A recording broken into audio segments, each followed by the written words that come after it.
Many years ago, I was on the bus heading to Uptown and found myself at the intersection of Chicago and Franklin Avenues in Minneapolis. This neighborhood was busy, cars and buses zooming past. As the bus pulled into its stop, I saw it, a huge mural painted on the side of a building. I got off the bus to take a closer look. The image was arresting. Looking back at me, a woman with a mournful look on her face. She was holding a small sleeping baby on her left arm, and another child rested against her chest. The colors clashed, but at the same time worked so well together. The artist used a variety of blues to create the water and sky.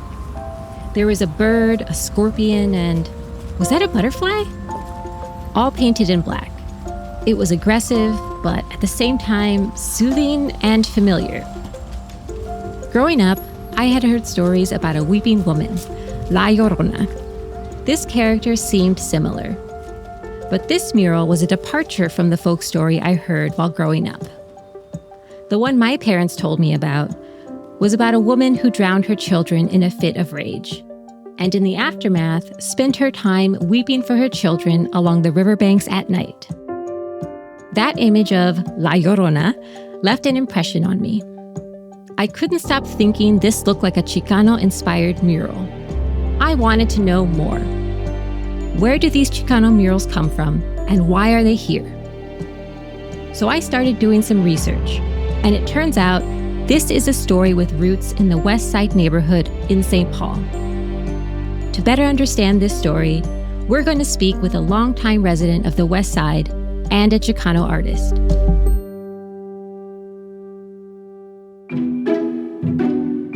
Welcome to Minnesota Unraveled. I'm your host, Chantel Rodriguez. This is episode 1, Museum of the Streets, Muralismo in St. Paul. I spoke with Ralph Brown, a longtime West Side resident and the founder of West Side Community Organization, or WESCO. I first came to the West Side as a young adult in 1970. So as far as the number of my neighbors are concerned, 1970, I'm still the newbie, but they accepted me anyway. And since you've been living in the West Side neighborhood for so long, what would you say the West Side neighborhood means to you? It means home. There are people who are 4th, 5th, 6th generation in the community, and even myself, when we had our grandchildren and my mother-in-law living with us for a while, we were a 4th-generation family in just one home. A lot of the people have moved from elsewhere. In fact, individuals come all the time, but we also had a number of massive immigration waves that have come to the West Side, starting in the 19th century and then going till today. And those folks found this to be, for the most part, a welcoming place. There were tensions, always tensions. One group always have felt tense as another group was moving in. Perhaps to be expected, I don't know. But on the West Side, people did tend to get along very well and continue to this day. When we talk about the West Side and where it actually exists geographically, can you situate it for me for where it exists right now? The West Side is actually the south central part of the city, and you'll find it directly north of West St. Paul, which is a separate municipality. But that's where, if you were in downtown St. Paul and you crossed any of the bridges across the Mississippi, you would find yourself on the West Side. And it goes down to Annapolis Street, basically. Roughly, 15,000 people, depending on which census estimate you want to follow. But that's our size. The West Side has maintained that diversity. Back in the 1950s, St. Paul's West Side flats were a melting pot of residents. Immigrants from Mexico, Russia, Poland, Latvia, and Germany joined the indigenous people already there. Residents lived in a mix of single-family homes and apartment complexes. Rents were low, and there was a village within a city feeling that Ralph says was appealing. They loved the sense of community. That was a real thing and important to them. And their church was there and their social centers were there. Two of the earliest breweries in Minnesota, Jorg's and Brueggemann, started on the West Side with the West Side Germans. And myself, I'm a parishioner of the Church of St. Matthew. And fortunately for our church, the Brueggemann family also belonged. And we've got a church that was basically built on beer sales. Can you tell me a little bit about those urban renewal efforts, why they happened to begin with, and why these folks were forced out and where they went? It's hard, I think, sometimes to give the full picture, in that there is a tendency today to think about how despicable it was more than anything else. And it's hard to remember that for at least some of the people doing it, some of them probably had good intentions in mind. One of the difficulties of living on the flats, and it was the flat land right along the river, major floods. People had to escape with rowboats out of their second floor windows. The West Side Flats neighborhood was lively, but it was on a low-lying part of the Mississippi River that was prone to flooding. Three of the biggest surges happened in 1943, 1951, and 1952. At the time, the 1952 flood was called the worst St. Paul flood in recorded history and caused massive damage. In 1956, St. Paul's Port Authority decided it wanted to convert this area into an industrial park. To make this happen, the Port Authority announced it would demolish the neighborhood. What happened is the urban renewal movement really started in the 60s. I think it was even as Eisenhower was leaving office, they started signing legislation to build levees, basically flood walls along the river. And it was thought at the time that it would be great to turn that whole area into an industrial land because people wanted jobs. The city began incentivizing homeowners and renters to relocate by buying homes for a fraction of their worth. In June 1961, there were 2,147 residents. About 4/5 were of Mexican ancestry, still living in the West Side Flats neighborhood. Homes started to be torn down in 1962. So by 1963, all the residents had either left or had been relocated. There was a desire on the part of many political leaders in St. Paul to just cram the rest of the West Side, the Concord Terrace area, which is sort of the area north of Cesar Chavez Street, running to the terraces. Many former West Side Flats residents of Mexican ancestry stuck together and created a new neighborhood, along with a business district just uphill along Concord Terrace. That wasn't the end of it, though, because it also continued on into the 1970s with, now that we've kicked all these people out, what do we do about that? I would love to hear more about what happened after urban renewal and the destruction of West Side Flats and these folks that were basically kicked out.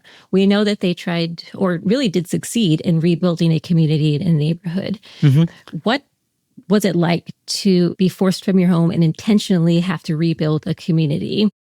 Okay, well, there was a lot of strong feeling, and the strong feeling was two-part. Number one, there was anger and frustration, and that still comes out today. I did not live on the flats myself, but I've got a bunch of friends who did, and I can still hear when we talk how they have not forgotten. There was a real diaspora of people. But I'd say two places in particular that most people on the West Side followed. The first, of course, would be those people who simply moved, quote unquote, up the hill, and either on the higher parts of the West Side or into West St. Paul. And at this point, I would say that it was beginning to be seen more as a Hispanic issue rather than so much of a multicultural issue. And in part of that is, I think, a lot of Hispanics claimed, I think with great justification, that they had a harder time finding housing in other places than, say, the people who were with a more of a European background. Probably great truth in that. But when they did find a place, they were also feeling a sense of pride. As a direct response to this forced displacement and destruction of the West Side Flats, Mexican-American residents took inspiration from the Chicano movement, or El Movimiento. happening across the United States. El movimiento aimed to end racial discrimination, celebrate a distinct ethnic identity, and create support for educational, employment, and social opportunities for Mexican Americans. Many residents took on activist roles with two goals in mind: showing the strength of the community and honoring Chicano identity and culture. One way the activism took shape was through muralismo. It was in the 70s that I first noticed some murals popping up on the West Side. In retrospect, I've come to realize, well, it was because the movement that started in Los Angeles in the 60s was then finally spreading out. Chicano artists, activists, and community members used these murals to create a museum of the streets. These expansive paintings reshaped the visual environment of the West Side neighborhood and worked to unify people through the shared cultural imagery. I think it was individual artists approaching the owners of small business buildings, Concord Drugstore and so on, the West Sider Bar and some others, and were given permission to paint on the side of the building. And the initial ones did reflect, I think, very much a Chicano awareness. To some, the murals had deeper meaning. They were tools for this group to claim visual, social, and political space, to maintain a sense of community and resilience in the face of destructive urban policies, poverty, and neglect. In the 1980s and 1990s, like a lot of the United States, Minnesota experienced an increase in immigration. New groups from Latin America, Africa, and Asia settled in the state. During this time, muralismo evolved beyond Chicanismo, or the cultural consciousness behind the Chicano movement, to embrace the multiculturalism of the neighborhood. Ralph Brown's favorite mural, Hunger Has No Color, was painted in 1985 on the side of Captain Ken's Food for St. Paul Harvest Food Bank. If you're driving on Robert Street, heading toward downtown, as you pass the Girl Scout building, look to your right and you'll see it on the wall. The Hunger Has No Color mural. It's very easy to see. Armando Gutierrez, John Acosta, and Richard Schletty were the artists. It was a funny thing how it developed, because I think it was the intent of the artists initially to paint it in vibrant colors. And they were first just mapping it out using blacks, grays, a little bit of brown as well, I think. The monochromatic image includes 27 West Side residents or former residents. It depicts residents in a grassy field with trees. Some carry baskets full of food, while others hold empty baskets. The mural brought attention to the struggle of poverty and food insecurity, while at the same time showing the power of diversity. Westsiders know that building it was built on, going back to the 1920s, that has been a food factory of some sort for all those decades. And to have a mural about hunger there was just so appropriate. In this moment of the 70s and early 80s, artists like those who painted Hunger Has No Color were working alongside the community, contributing to this vibrant sense of neighborhood identity. The West Side was really a place where artists could paint murals and inspire people. A new wave of artists were working alongside the old ones, and one of the new arrivals was Jimmy Longoria.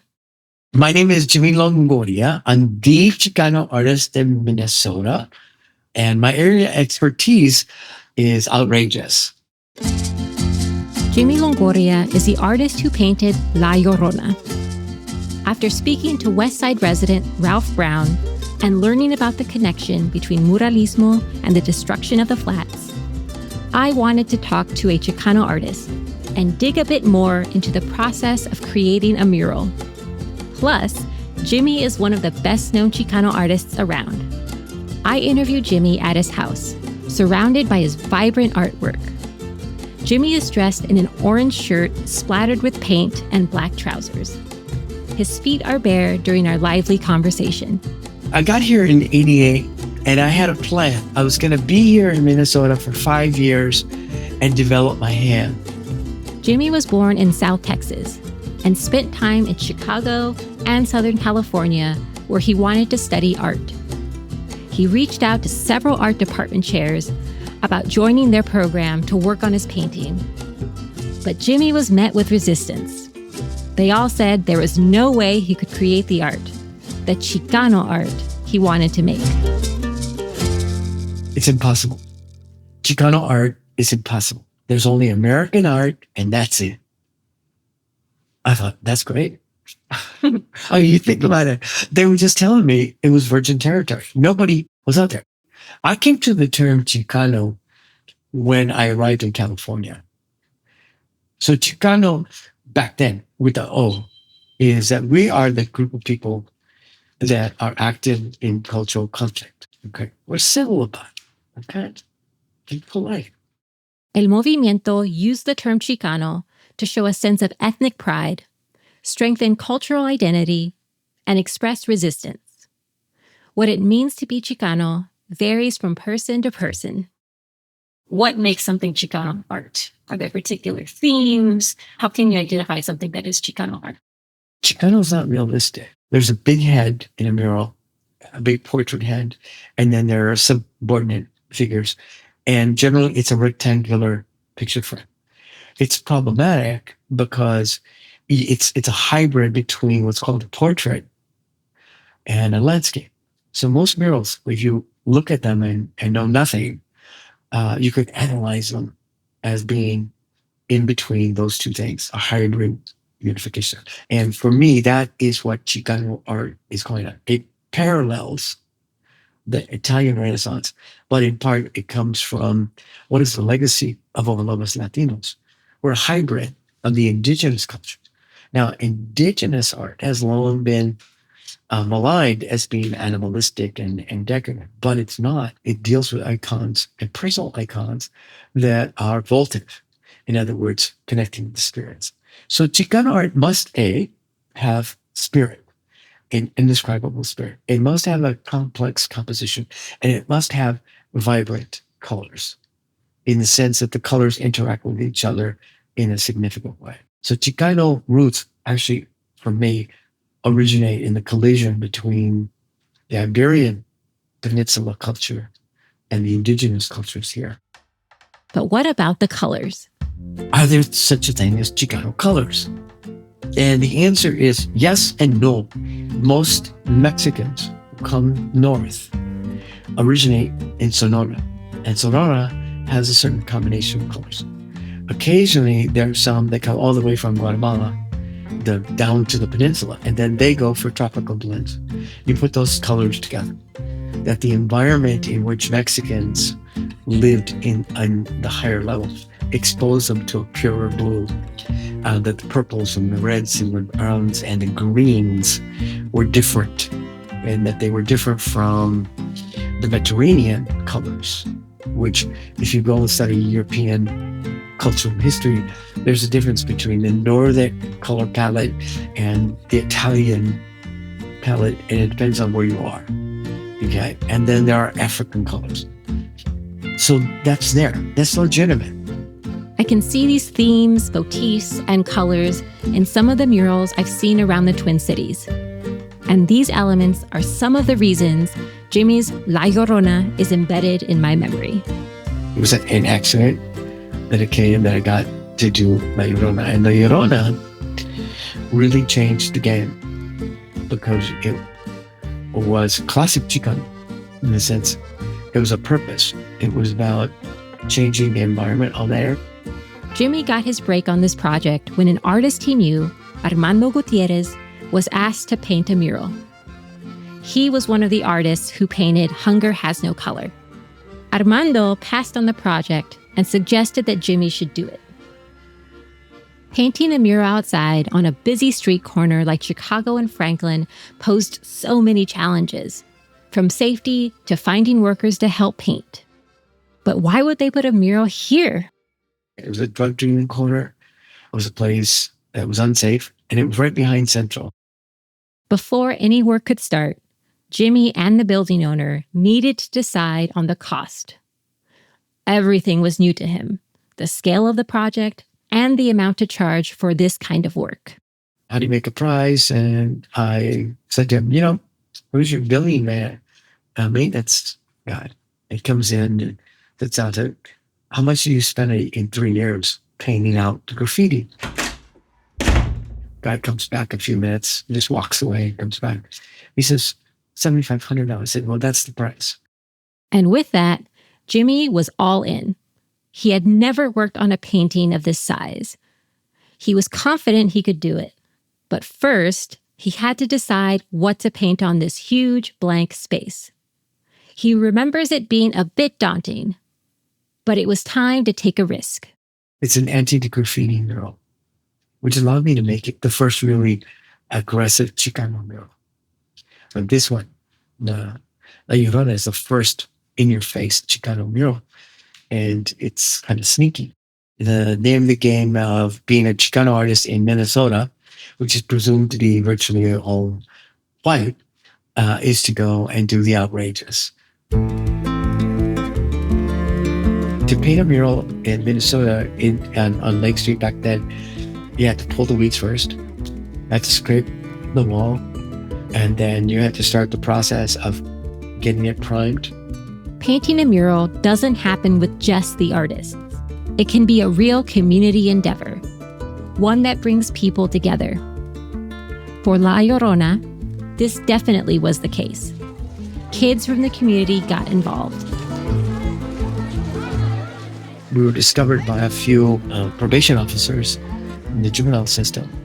In Minnesota's were progressive, they figured out we don't want to incarcerate every kid in juvenile U, which gets them to be junior criminals, and that was the path. Can we divert some of them? So we diverted to us. And it was interesting to have kids show up. They start at 9 o'clock. By 10:30, they're panting and going, I'm sick. But about a week or so later, you get these kids that have this look in their eyes. Like, where are we today, Mr. Longoria? And we're almost done.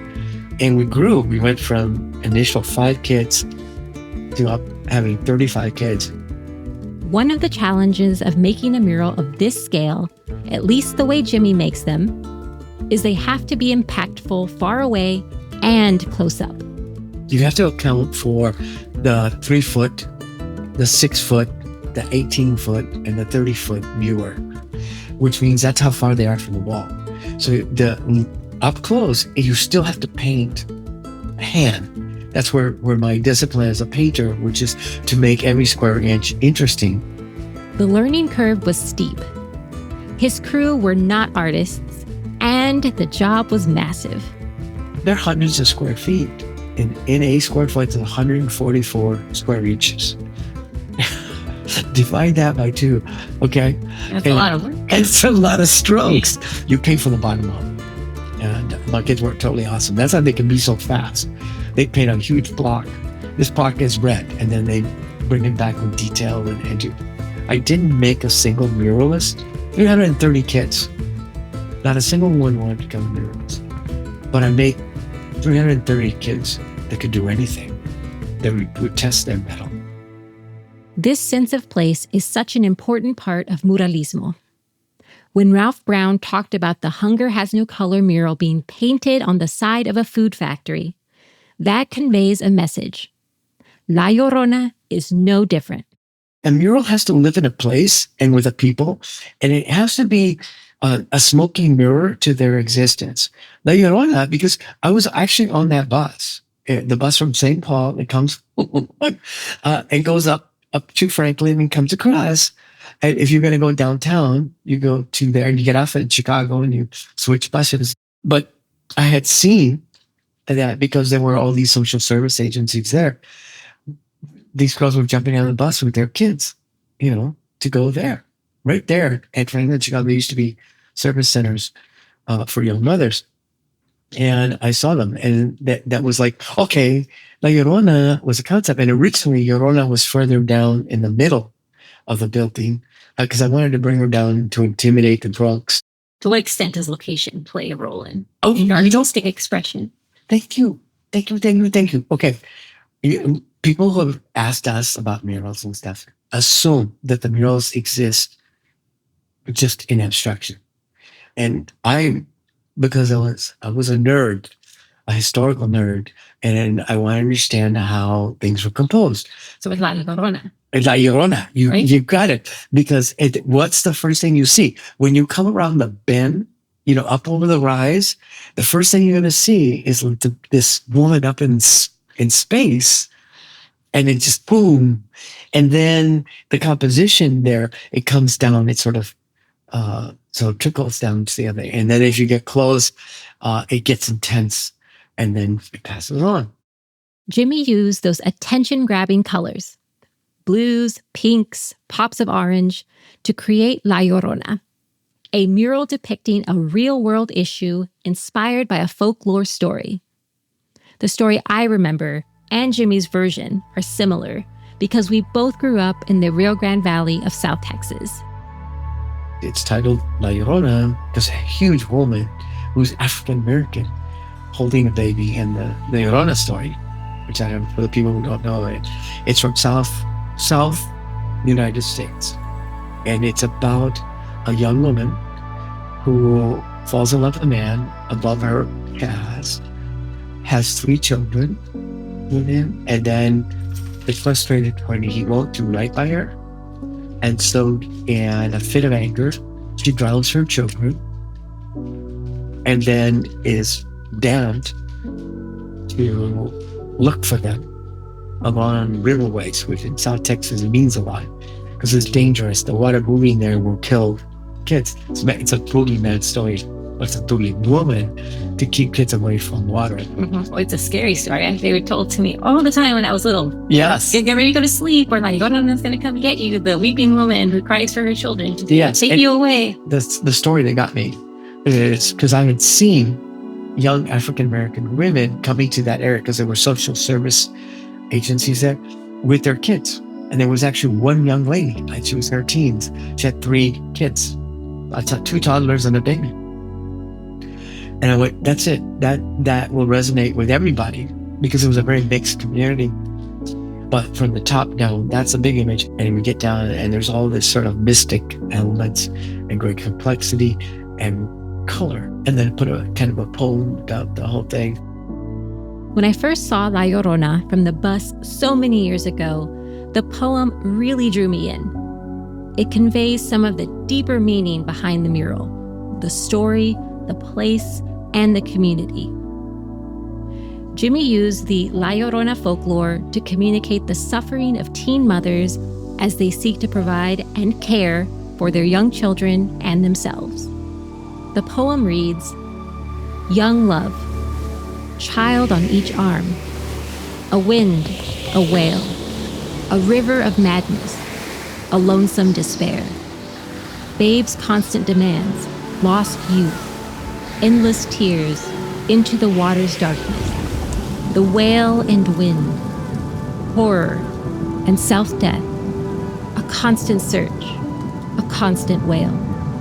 La Llorona calls to you."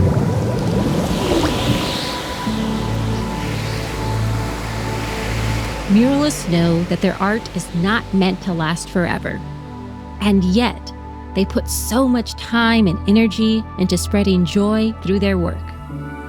These murals live outside in Minnesota's harsh weather, those cold winters and hot summers. Buildings change owners, and there's the passage of time. Despite all of these challenges, we have a community and artists who choose to invest time and energy in trying to keep them alive. The Hunger Has No Color mural is one of those that has endured. The love for this mural was evident because it's been refurbished twice, once in the early 2000s and then again in 2024. Tonight, a wall-sized piece of art is getting a major makeover, a makeover that is decades overdue. A community favorite is getting restored by the 3 original painters. The 3 original artists got back together to restore the mural. They came back on their own and they repaired it. They just came back and repainted parts, scraped things down. The curators of the Museum of the Streets are often volunteers from the community that see the intrinsic value of these murals. With community support, a neighborhood star grant, I think, from the city, the Traxler family, the people who own Captain Ken's today, they kicked in a lot of work and they've rebuilt it. So with the changing urban landscape, it's a small victory for this piece of history to continue to have life. I think that that's the beauty of murals, is that they become part of a community. We don't know exactly just how many murals still exist on the West Side. Ralph says organizations like Wesco are working to catalog what murals remain. We have take photographs of them, get down the names of the people who painted them, and want all the information we can, and keep this in a place, ideally online, where that could be found. Some of the existing murals are under threat from new developments and vandalism. One of the things that we liked about murals, walls that had murals were left untouched. They were not defaced. And that going back to the 70s. Ralph started to notice positive changes around the neighborhood. New murals and public artworks incorporating the faces and cultures of the continually changing community started to pop up. Talking about these early murals having Chicano awareness, very much rooted in this larger Chicano movement. And now it's changed over time because we've had new immigrants coming in, and therefore the murals are reflecting the community in that way. And it's telling history. Mm-hmm. Very much so. And I've noticed now a number of the muralists who have done fantastic work with paints in the past are moving into sculpture. It's like, well, okay, we've done that for decades. Let's try something else for a change. and that gives a whole different feel to the community as well. The most recent mural that went up on the West Side, Suni Lee. Her grandparents have a store there. That's why they put it up. It's a celebration of the entire community at this point. Suni Lee is a gymnast raised in St. Paul. She is the first Hmong American Olympian and an Olympic gold medalist.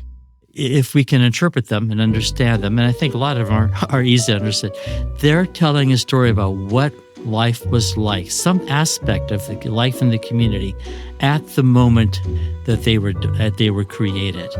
And that now stays. It's like a chapter in a history book that you can keep flipping through the book, but that page always stays there. Some of the prominent West Side muralists that have been painting since the late 1970s have spread their art far beyond the neighborhood. So a lot of the murals that you find elsewhere in the Twin Cities and Minnesota are painted by the same folks who painted the ones on the West Side. I mean, there's only so many blank walls in one community. Right. If you want to keep doing it, you've got to spread out. And so I would like to think we've helped to move murals to the rest of the state by simply using a bowl of our space. This was new to me. Many of the mural artists of the West Side are doing murals across the state now. It's incredibly significant because when I started looking into Chicano-inspired murals, I thought it was a story about the West Side and the Twin Cities. But as it turns out, it's more complicated than that. Chicano murals may have been a response to the destruction of the West Side Flats, but their evolution and expansion beyond the West Side is a multicultural story about the close relationship between art, artists, and community. When La Llorona was completed, Jimmy went back to visit his work. He went undercover.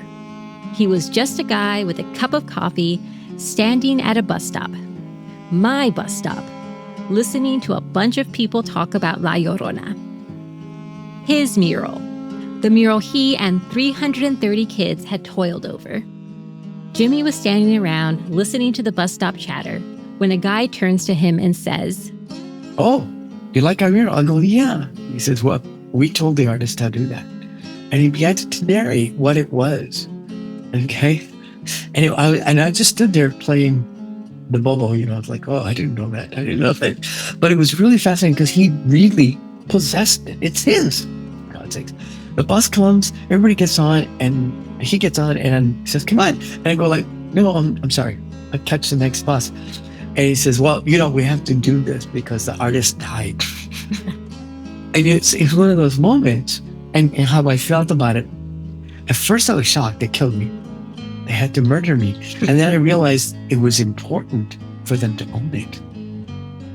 And you know, it was sort of, I teared up afterwards. I still get kind of a little chunky here. Because, hi, that's the greatest compliment. You know, they're going to carry on the story, the narrative. Wrong as it may be, doesn't matter. It's their wall. Yeah, so it is. That's the feeling. That's what this idea of the Museum of the Streets means. The communities and artists are the curators. They decide which histories and stories will be told in the murals. What is most striking to me is the role of art and the artists in community cohesion. Murals can be used by communities to grieve, while at the same time expressing hope and resilience. That feeling of hope and that cohesion can feel challenged by tragedies or acts of violence in the community. During the production of this episode, 66-year-old Carrie Kwok was tragically killed while working on an outdoor mural in St. Paul. We want to take a moment to recognize this loss, but also the beauty and joy she brought to the community with her work. Remember that what's painted on the wall is only a small part of the story. Get curious about who painted the mural and what inspired the artist. Get close up. How was it painted? There are many ways that people in the community might interpret that mural. Every piece of art holds multiple meanings. So my bus ride and seeing La Llorona helped inspire my curiosity. And I want you to be on the lookout for art that adds to the curation of a museum in the streets. Where do you find murals in your own community? What stories do they tell? Let us know what you find. Take a photo and share it using the hashtag #MNUnraveled. A huge thank you to my two guests, Jimmy Longoria and Ralph Brown, for sharing their stories, insights, and expertise. And a big thanks to all the artists and community members helping to create a Museum of the Streets. You've been listening to Minnesota Unraveled, pulling on the threads of Minnesota history. I'm your host, Dr. Chantel Rodriguez. You can find more information on this episode, including transcripts, bibliographic resources, and Immunopedia articles at our website, mnhs.org/unraveled. Minnesota Unraveled is produced by the Minnesota Historical Society in partnership with Pod People. Special thanks to our production team, Rebecca Chasson, Angela Yee, Buffy Gorilla, and Brett Baldwin. And sound design and editing by Carter Wogan. Lead research by me, Dr. Chantel Rodriguez, with additional support from J.B. Herbewe. Our theme music is Careless Wanderer by Arthur Benson. Funding for Minnesota Unraveled is provided by the state of Minnesota, the legacy amendment through the vote of Minnesotans on November 4th, 2008, and our generous donors and members. Thank you for listening. Until next time, stay curious, and remember, the tapestries of history are all around you, just waiting to be unraveled.